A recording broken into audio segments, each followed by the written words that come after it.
द्वितीय विषय, भगवान के साथ एक होना। वह समस्त पूर्णता जिसे बाह्य मनुष्य प्राप्त कर सकता है, वह अपने अंदर आत्मा की शाश्वत पूर्णता को चरितार्थ करना है। हम भगवान को जानते हैं और भगवान बन जाते हैं, क्योंकि अपनी गुही प्रकृति में हम पहले से ही वही हैं। अपने कार्य को आरंभ करने के लिए ऊपर की ज्योति हमसे जो कुछ मांगती है, वह है अंतरात्मा की पुकार और मन में सहारे के लिए पर्याप्त बिंदु। इस सहारे को मन में भगवान के आग्रहपूर्ण विचार, गतिशील भागों में उसके साथ मेल खाती हुई इच्छा शक्ति और हृदय में अभिप्सा, श्रद्धा और आवश्यकता द्वारा प्राप्त किया जा सकता है।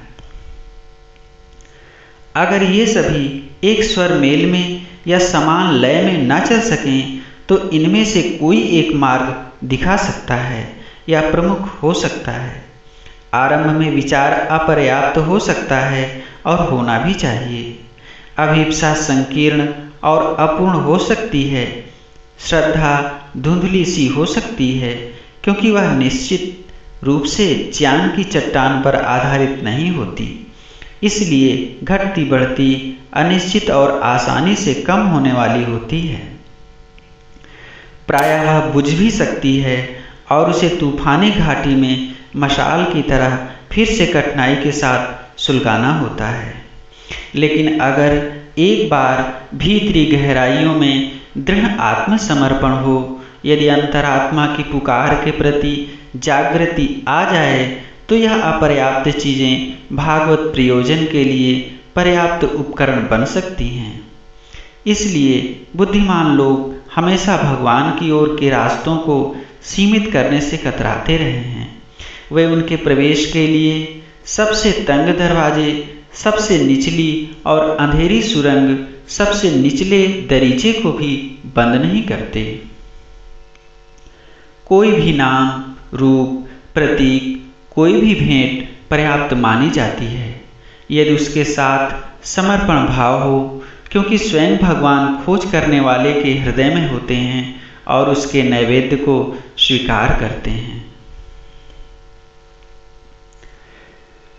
लेकिन समर्पण के पीछे गतिशील विचार शक्ति जितनी अधिक विस्तृत और विशाल होगी, उतना ही साधक के लिए अच्छा होगा। इससे उसकी प्राप्ति अधिक पूर्ण और अधिक प्रचुर होगी। अगर हमें पूर्ण योग के लिए प्रयास करना है, तो ज़्यादा अच्छा यह होगा कि ऐसे भगवान के विचार से आरंभ किया जाए जो अपने आप में सर्वांगीण रूप में पूर्ण हो। हृदय के अंदर ऐसी अभिप्सा होनी चाहिए जो संकरी सीमाओं से मुक्त विशाल उपलब्धि के लिए पर्याप्त रूप से विस्तृत हो।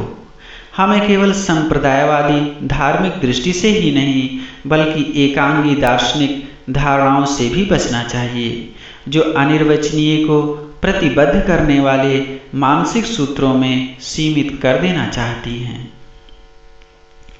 हमारा योग जिस गतिशील धारणा और प्रेरक भाव को लेकर चल सकता है, वह स्वभावतः ऐसे सचेतन अनंत का भाव होगा जो सबका अतिक्रमण करता और सबको आलिंगन में भर लेता है। हमारी दृष्टि एक स्वतंत्र, सर्वशक्तिमान, पूर्ण और आनंदमय एक और एकमेव की ओर होनी चाहिए, जिसके अंदर सभी सत्ताएं गति करती और जीती हैं और जिसके द्वारा सब मिल सकते और एक हो सकते हैं।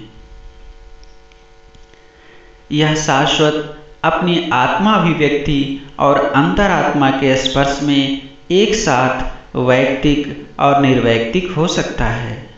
वह वैयक्तिक या सगुण है, क्योंकि वह सचेतन भगवान है। वह अनंत पुरुष है जो अपना टूटा फूटा प्रतिबिंब विश्व के अनेकानेक दिव्य या अदिव्य व्यक्तियों पर डालता है।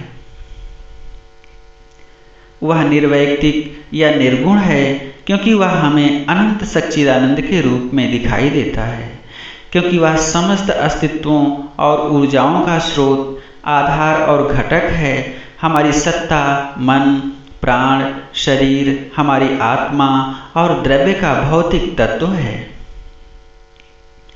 उस पर एकाग्र होते हुए मन को केवल बौद्धिक रूप से यह न समझना चाहिए कि उसका अस्तित्व है, या उसे एक अमूर्त भाव या तर्क संगत आवश्यकता न मानना चाहिए।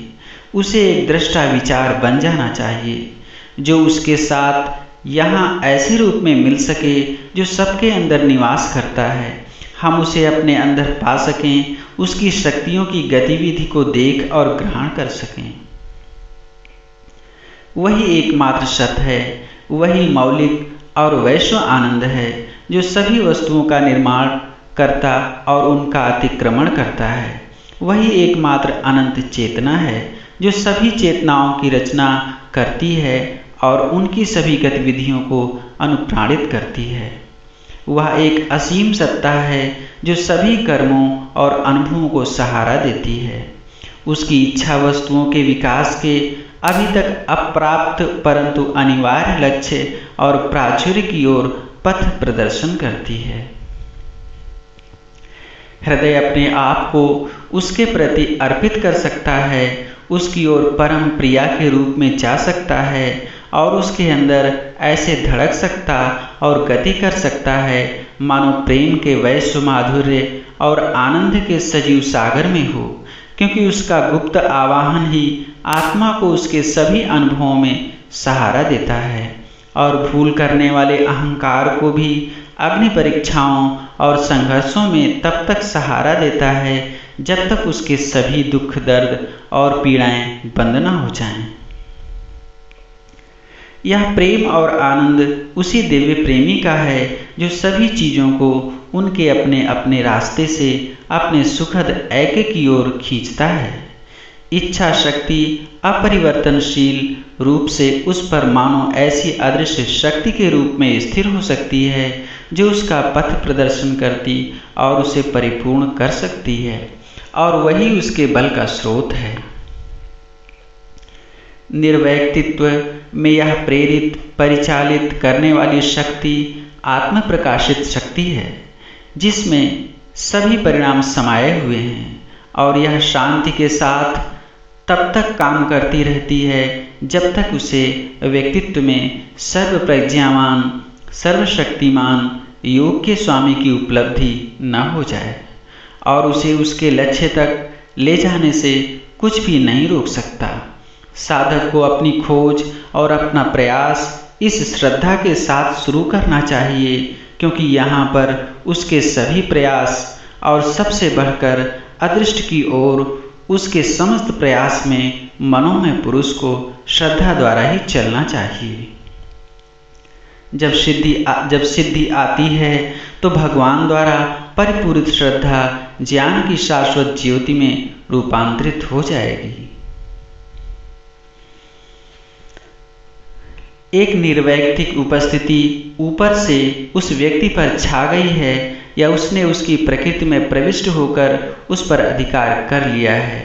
अवतरित होते हुए प्रकाश ने उसके मन, प्राण, शक्ति यहाँ तक कि शरीर के कोशाणुओं तक को आप्लावित कर दिया है, उसे ज्ञान से आलोकित कर दिया है, और जो कुछ अज्ञान का था उसे अनावृत तथा शुद्ध करके अथवा नष्ट करके या देदीप्यमान रूप से बदलकर उसे स्वयं व्यक्ति के सामने सबसे अधिक प्रच्छन्न और अकल्पित गतियों तक में प्रकट कर दिया है।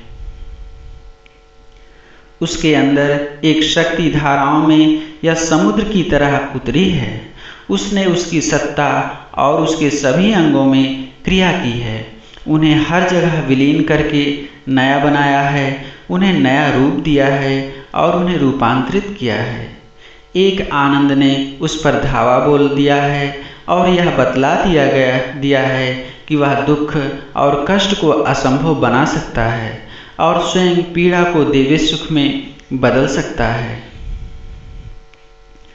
एक सीमाहीन प्रेम ने उसे सभी प्राणियों के साथ जोड़ दिया है या उसके सामने अविच्छेद्य घनिष्ठता और अकथनीय मधुरता और सौंदर्य का एक जगत प्रकट कर दिया है, और पार्थिव जीवन के असामंजस्य के बीच में भी अपनी पूर्णता के विधान को आरोपित करना शुरू कर दिया है।